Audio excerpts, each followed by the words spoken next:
আমার বাচ্চাটা যখন হয়, আমার কিন্তু হসপিটালে বিল পে করার কোনো পয়সা ছিল না। সত্যি কথা, আসলেই ছিল না। আমার বাচ্চাটা হওয়ার পরে বাচ্চাটাকে যখন নিয়ে যায় এনআইসিউতে, আমি কিন্তু ডাক্তারকে রিপ্লাই করেছিলাম, আমি কিন্তু পয়সা দিতে পারবো না, সো তোমরা নিয়ে যেতে পারো, বাট বিল তোমাদেরকে পে করতে হবে। সে লেফটেন্যান্ট গুলশান আরা। আমি বাংলাদেশ সেনাবাহিনীতে ছিলাম, 5 বছর চাকরি করেছি বাংলাদেশ সেনাবাহিনীতে। এরপরে স্বেচ্ছ অবসরে যাই।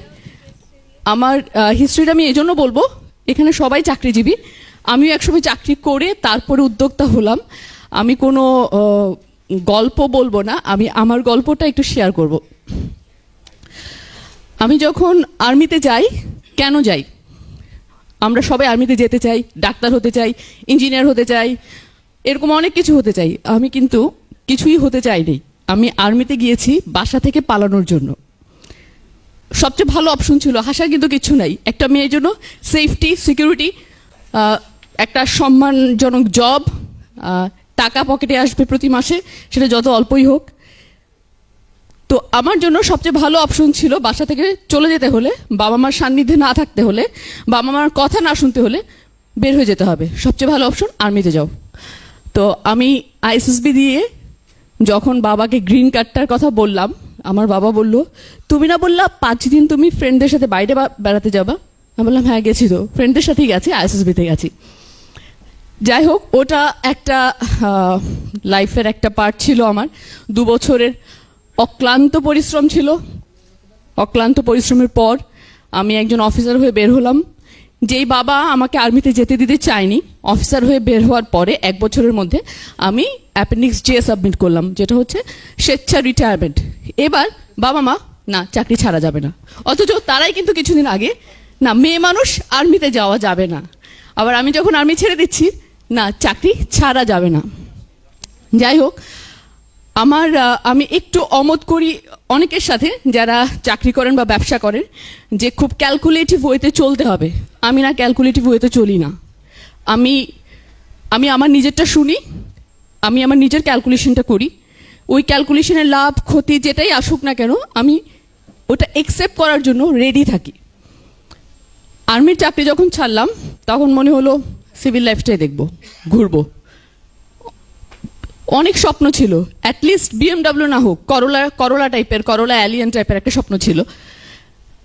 রাস্তায় নেমে দেখলাম লোকাল বাস। সত্যি কথা, কিন্তু লোকাল বাস।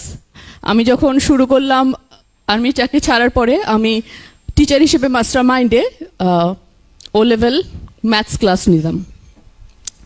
যেহেতু ফ্যামিলি পুরোটাই সাপোর্ট দিল না আর আর্মি থেকে চলে আসার পরে, তো আমাকে কিন্তু অনেক কষ্ট করে লোকাল বাসে চড়ে, কলেজ করে, স্টুডেন্ট পড়িয়ে জীবনযুদ্ধে নামতে হলো।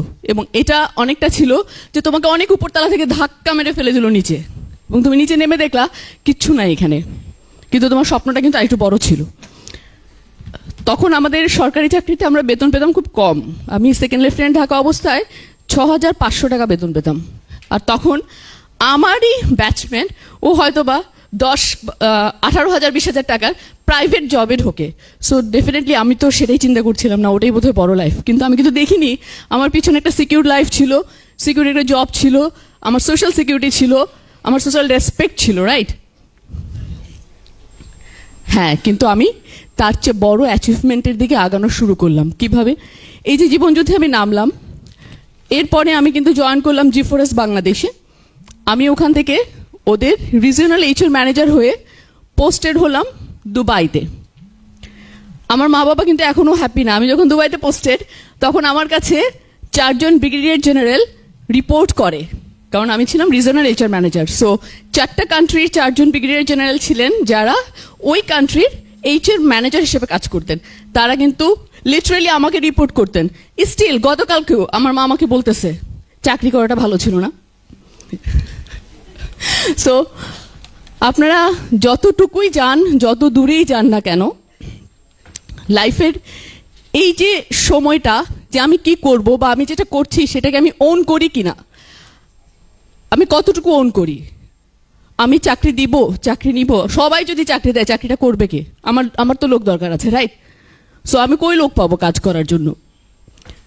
আমার মনে হয় লক্ষ্যটা এটা হওয়া উচিত যে আমি যেই কাজটা করব সেইটা অনেস্টলি করব, এবং আমি যদি ওটা করতে চাই তাহলেই শুধু করব। এইটা না যে আমার উপর চাপিয়ে দেওয়া হচ্ছে সেই জন্য আমি করব। আমার যে ব্যবসাটা, এটা একটা মেয়ের জন্য বলবো মোটামুটি ডিফিকাল্ট একটা কাজ। আমার কিন্তু কোনো বুটিক হাউস না। অনেকে মনে করে আমাকে দেখলে যে আইদিন বুটিক, এটা তো বুটিক হাউস। আসলে কিন্তু আমার হচ্ছে ট্রেডিং। আমি একদম সোজা কথায় কামলা খাটি। আমাকে এই যে শাড়ি পরা দেখেন, দুবাইতে এই শাড়ি পরে কিন্তু আমি কার্টুন টানি। ট্রু, আমি আসলেই কার্টুন টানি। এই শাড়ি পরে 55 ডিগ্রি সেলসিয়াস তাপমাত্রা, কেউ বাইরে দাঁড়াতে পারবেন? 55 ডিগ্রি সেলসিয়াস তাপমাত্রা। আমি যখন আমার কাজ শুরু করি প্রথম 2013-তে, আমার ওয়্যার হাউসে কোনো এসি ছিল না, মানে শীততাপ নিয়ন্ত্রণ ছিল না আমার ওয়্যার হাউসে। সেই জায়গায় আমরা 3 জন মিলে, আমার 2 জন এমপ্লয়ি এবং আমি মিলে এই 55 ডিগ্রি সেলসিয়াস তাপমাত্রায় আমরা প্রথম যাত্রা শুরু করি। আমরা ওই বিভিন্ন ধরনের প্রোডাক্ট বিভিন্ন দেশ থেকে নিয়ে আসি এবং সেগুলো সাপ্লাই করি।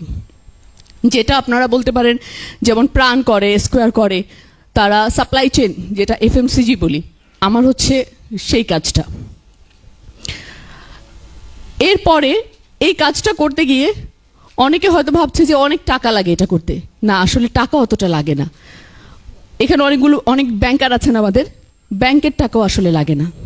টাকা কোনটা যেটা লাগে সেটা হচ্ছে আমি কাজটা করব, সেই মানসিকতাটা লাগে। মানে আমি এখান থেকে ছেড়ে কুইট করব না, আমি চলে যাব না। অনেক প্রবলেম আসবে লাইফে, এই প্রবলেমের শেষ নেই। আমার একটা বাচ্চা আছে 5 বছর বয়সের। আমার বাচ্চাটা যখন হয়, আমার কিন্তু হসপিটালে বিল পে করার কোনো পয়সা ছিল না। সত্যি কথা, আসলেই ছিল না। আমার বাচ্চাটা হওয়ার পরে বাচ্চাটাকে যখন নিয়ে যায় NICU-তে, আমি কিন্তু ডাক্তারকে রিপ্লাই করেছিলাম, আমি কিন্তু পয়সা দিতে পারবো না, সো তোমরা নিয়ে যেতে পারো, বাট বিল তোমাদেরকে পে করতে হবে। সো এই যে লাইফের আমার যেরকম একটা গল্প আছে, এরকম প্রত্যেকের গল্প আছে। এক একজনের গল্পটা এক এক রকম, এবং আমার গল্পটা আমার কাছে সবচেয়ে বড়, আপনার গল্পটা আপনার কাছে সবচেয়ে বড়। আমি ওই যে বললাম যে আমি বাসা থেকে কেন পালাতে চেয়েছিলাম। আমার একটা ভাই ছিল, আমার ভাই ছিল ক্লাস 9-এ পড়তো। আমরা পিঠাপিঠি ছিলাম। ও রোড অ্যাক্সিডেন্টে মারা যায় আমার সাথে। তো আমরা এমন একটা ফ্যামিলিতে বড় হয়েছি, আমি কিন্তু কখনো ছেলে বা মেয়ের বিভেদ দেখে কখনো বড় হইনি। আমার মা ওই যে মাছের মাথাটা ছেলেকে দিতে হবে বা মুরগির রানটা ছেলেকে দিতে হবে, আমি ওই ফ্যামিলিতে বড় হইনি।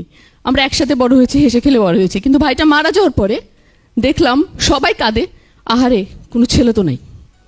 কাঁদে কিন্তু এই জন্য না যে তার একটা ছেলে মারা গেছে, সবাই বলে একটাই তো ছেলে ছিল, ছেলেটা মরে গেল। ওই যে একটা প্রেশার আমার মাথায় আসলো যে আমি তো এই মাকে চিনি না। আমার মা কিন্তু আমাকে যে কম আদর করে বা কম ভালোবাসে তা কিন্তু না, যেটা over the period of time আমি বুঝেছি না, আসলে ভালোবাসাটা ওখান থেকে না। তার একটা ছেলে ছিল, আমরা 2 বোন ছিলাম তখন, এখন আমরা 3 বোন। তো সেই কষ্ট থেকে সে হয়তো বা বলেছে। তখন চিন্তা করলাম না, এদের সাথে তো থাকা যাবে না, এখান থেকে পালাতে হবে। সো পালানোর সবচেয়ে ভালো উপায় কি? আর্মিতে যাওয়া। গেলাম। এখন আমি এখানে যখন আসি, ঢাকায় যখন আসি, আমি দেশের আসি 5-6 দিনের জন্য। আমার দেশের বাইরের কাজটা একটু বেশি ঘুরতে হয়, বেশি জায়গায় বেশ কিছু দেশে দৌড়াতে হয়। তো আমার মার একটা দুঃখ আছে, সেটা কি, ছেলেটাকে তো মানুষ করতে পারবি না। আমার একটা ছেলেটাকে তো মানুষ করতে পারবি না। কেন মানুষ করতে পারবি না? কারণ হচ্ছে তুই তো মা হয়ে ঘুরে বেড়াস। এই কথাটা আমি বলছি মেয়েদের জন্য। হ্যাঁ, ছেলে মেয়েকে মানুষ করতে হবে, একই সাথে নিজেকে মানুষের মতো মানুষ হয়ে দাঁড়াতে হবে। এই বোধটা আমাদের মেয়েদের মাঝে আসতে হবে। এখানে বেশ কিছু মেয়ে দেখছি আমি যে তারা উদ্যোক্তা হওয়ার জন্য এসেছে। এটা বোধহয় আমরা 10-12 বছর আগেও কল্পনাও করতে পারতাম না। এই যে পজিটিভ একটা চেঞ্জ এই সোসাইটিতে আসছে, এই চেঞ্জটাকে এগিয়ে নিয়ে যেতে হবে। এখন উদ্যোক্তা হতে গেলে অনেকগুলো প্রবলেম আমরা ফেস করব। সেই প্রবলেমগুলোর মধ্যে যেমন একটা বলি যে, বিশেষ করে তরুণ যারা আছো তাদেরকে বলবে বয়স কম, মেয়ে মানুষ, বা বয়স কম, মাত্র পরীক্ষা দিয়ে বের হয়েছে, ও আবার কিসের উদ্যোক্তা হবে? এই যে বড়দের, আমাদের এখানে অনেক বড়রা আছেন, এই যে বড়দের এই কথাটা, বাবা মার এই কথাটা, এইটাকে আবার আমরা কিভাবে অ্যাভয়েড করি? আমরা বলি আমি যেটা চাই আমি সেটাই করব। এভাবে অ্যাভয়েড করা যাবে না। রেসপেক্টের উপরে কিছু নাই। রেসপেক্টের উপরে কিচ্ছু নাই। প্রতিটা মানুষকে তার প্রাপ্য মর্যাদা দিয়ে, তার প্রাপ্য সম্মান দিয়ে নিজে যেটা চাই আমরা সেটাকে এস্টাবলিশ করতে হবে। আজকে এখানে যারা এসেছো কজন ক্লোজ শু পরে এসেছো? হাত হাত তুলতে পারবে? আমি সরি তুমি করে বলে ফেললাম, আপনারা কেউ হাত তুলতে পারবে যে কজন ক্লোজ শু পরে এসেছেন? ক্লোজ শু বুঝি আমরা, মানে স্যান্ডেল পরে আসি নাই, জুতা পরে এসেছি। গুড, অলমোস্ট সবাই। কিন্তু আমার অনেক এক্সপেরিয়েন্স আছে যে অনেকে এই ধরনের ফর্মাল একটা জায়গায় চলে যায় স্যান্ডেল পরে। আমাদেরকে ওই জায়গাটা ওই মেন্টালিটি থেকে চেঞ্জ আনতে হবে। আমি যখন স্কুলে যাই, মাস্টার মাইন্ড স্কুলে যখন প্রথম জব করি, স্কুলে ক্লাসে স্টুডেন্টরা বসে আছে, তো 2 বছরের তো আমার আর্মির একটা এক্সপিরিয়েন্স ছিল। আমার ধারণা ছিল আমি যদি বলি বসে থাকো মানে হচ্ছে বসেই থাকতে হবে। আমি বুঝিনি যে বাচ্চা ও তো বসে থাকবে না, ওকে আমি বসে থাকতে বললে 2 মিনিট 3 মিনিট তারপর কারো পেন্সিল খোঁচাবে, কারো পেন্সিল নিয়ে কিছু লিখবে, অথবা পাটা একটু নাড়াবে। আমাকে ওই পরিস্থিতিতে অ্যাডপ্ট হয়ে নিতে অনেক বেশি সময় লেগেছিল। কিন্তু এটার কিন্তু প্রয়োজনীয়তা আছে, আমাদের প্রত্যেকেই জানতে হবে। যেটা বলেছে আমি তন্ময় যেটা বলেছে, সিভিটা আমি কিভাবে লিখবো, ও এটা আমি অনেক জায়গায় বলি, ও আমার কথাটা চুরি করে ফেলেছে, যে brokenheart@gmail.com। আমি তো ওই সিভি দেখবই না, সত্যি কথা বলি, আমি কিন্তু আসলে ওই সিভি দেখবো না। এখন কিন্তু সোশ্যাল মিডিয়াও সিভিতে ইনক্লুড করতে হয়। আমি কাউকে চাকরি দিতে গেলে প্রথমে দেখব ফেসবুক সে কি করে, তার সাবজেক্ট কি, পছন্দের সাবজেক্ট কি, সে কি ওই বলিউড ঢালিউড ওগুলোকে লাইক দেয়, সে কি অনবরত পেইং অল দ্য রেসপেক্ট, অনবরত হাদিস কোরআন বাইবেল হোয়াট এভার ওই রিলিজিয়াস লাইনটা শেয়ার করে, অর সে কি বিভিন্ন ধরনের মেয়েদের ছবিতে লাইক দিতে থাকে, কমেন্টস করতে থাকে। এই যে অথবা আরেকজন মেয়েরা যে তারা কি করে, আমি এই শুধুমাত্র ওই যে কিচেনে করে না তোমরা একসাথে গিয়ে কিটি পার্টি, রাইট? মেয়েদের এটাকে বলে কিটি পার্টি। তারা কি বেশি বেশি কিটি পার্টি করে? এই জিনিসগুলো আমাদেরকে অবশ্যই বিবেচনায় আনতে হবে। এটাকে একজনের ফেসবুক প্রোফাইল দেখলে এখন যে কেউ বলে দিতে পারে যে সে কোথায় কি তার ইন্টারেস্ট। সো আমার মনে হয় এখন সিভি খুব কমই দেখে, আমরা অন্তত সিভি খুব কমই দেখি। আমরা ফার্স্টে প্রোফাইলটা চেক করি, প্রোফাইলটার সাথে মিললে, কারো টুইটার অ্যাকাউন্ট থাকলে একটু ভালো লাগে যে না টুইটারটা বোঝে, ফেসবুকটা না শুধু টুইটারও বোঝে। লিঙ্কডইন, হ্যাঁ লিঙ্কডইন এটা তো প্রফেশনাল একটা প্ল্যাটফর্ম, সেটা বুঝতে হয় আমাদেরকে, বোঝা উচিত। আমাদের কজনের লিঙ্কডইন অ্যাকাউন্ট আছে? Bogura is not a bad city at all, truly speaking. আচ্ছা, আমাদের কজনের টুইটার আছে? Wow, impressive. তো আমরা আমি যখন ছবি দেখি, ছবিতে দেখা গেল যে বহুত আগের একটা ছবি আমি আপলোড করেছি, ইটস ওকে। অনেকে আবার ওই ফেসবুক প্রোফাইলে কিন্তু তোমাকে ফ্রেন্ড রিকোয়েস্ট পাঠায়, কিন্তু কি করে, প্রোফাইল লকড। এখন আমি তোমাকে কেমনে একসেপ্ট করবো? আমি জানি না তুমি কে, নামটাও দাওনি, নামটাও হয়তো বা দিছো অঝরে বৃষ্টি, অঝর কান্না, অথবা ম্যান অবুঝ বালক, আবার তুমি ছবিও দাও নাই। ওইখান থেকে এই জিনিসগুলো স্টার্ট হয় এবং ওইখান থেকে আমাদেরকে চেঞ্জেসগুলো আনতে হবে। স্যার একটা কথা বললেন যে আমাদের 6 কোটি ইয়ুথ, আমরা এই সংখ্যাটা ইমাজিন করতে পারতেছি, 6 কোটি কর্মক্ষম লোক 16 কোটির দেশে। 6 কোটি কর্মক্ষম লোক, এই 6 কোটি কর্মক্ষম লোক নেক্সট 30 বছর এই দেশটাকে চালাবে। পৃথিবীর আর কোনো দেশে এটা হবে না, শুধুমাত্র বাংলাদেশে হবে। 30 বছর কর্মক্ষম লোকের হাতে বাংলাদেশ থাকবে। জাপানের ইকোনমি ফল করছে কেন? কারণ হচ্ছে জাপানে তরুণের অভাব, যুবকের অভাব, বুড়াদের হাতে চলে গেছে। আবার নতুন প্রজন্ম ওভাবে আসছে না। কোরিয়া, যেই জাপান কোরিয়াকে শাসন করেছে অলমোস্ট প্রায় 30-40 বছর কোরিয়াকে শাসন করেছে, সেই কোরিয়ার অর্থনীতি আজকে জাপানের অর্থনীতিকে ছুঁই করছে।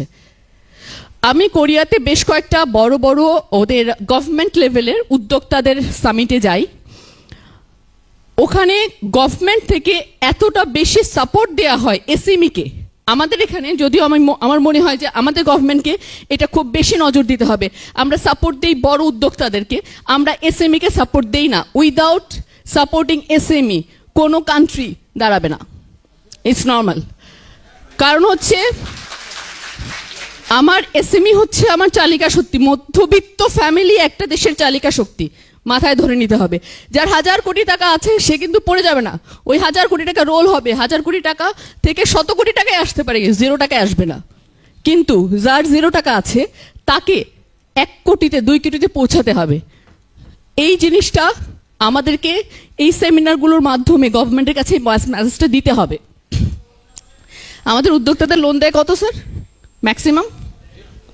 ম্যাক্সিমাম 10 লাখ উদ্যোক্তাদের। না না না, কোনো কোলাটারাল ছাড়া 25 লাখ। এখন এই কয়জন আমাকে বলতে পারবে 25 লাখ টাকা পাবে সে? কেউ পাইছে?